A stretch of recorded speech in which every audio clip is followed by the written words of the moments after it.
how to block any website on your Google Chrome. Hello and welcome back everybody. In today's video, we are showing you best ways to do so depending upon how strict you want the block to be. So let's just get started. So we can start by opening up Chrome, Google Chrome, and go ahead and open up Chrome Web Store. So type in Chrome Web Store and hit enter and open up a Chrome Web Store like this. And you can search for different sites such as extensions, which is blog site, or anything else such as stay focused, etc.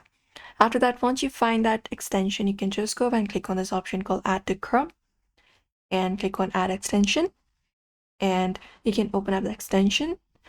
Just go over and wait for the extension to be added. Once the extension is added, you can just go and add the website URL you want to block. And once the extension is added, you can look out for this extension option and pin it out and go over and open it up. Once we open it up, here it will give you this. So what we can do is we can just go over and enter a sign in if we're not signed in, and we can just go over and look out for this option called add to block list, this one right here. And once we do so, what we can do is we can just go over and type here the website or the category or the keyword, such as youtube.com for example. You can look out for it and find YouTube and click on this plus option. After that, click on done and it will be blocked. Now the website is blocked. You can see if you want to remove it, again, you can head over the same section and look out for the delete option and go ahead and confirm it up. That should do it.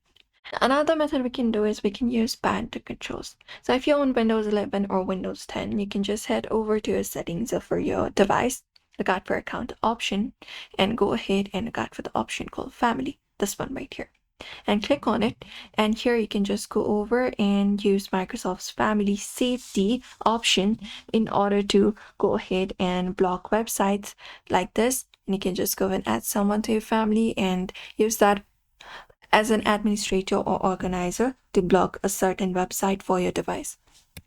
And that's it everybody. Those are probably the method you can use for now if you want to block any website on Chrome. So we hope this video was helpful. Give this video a like and subscribe for more.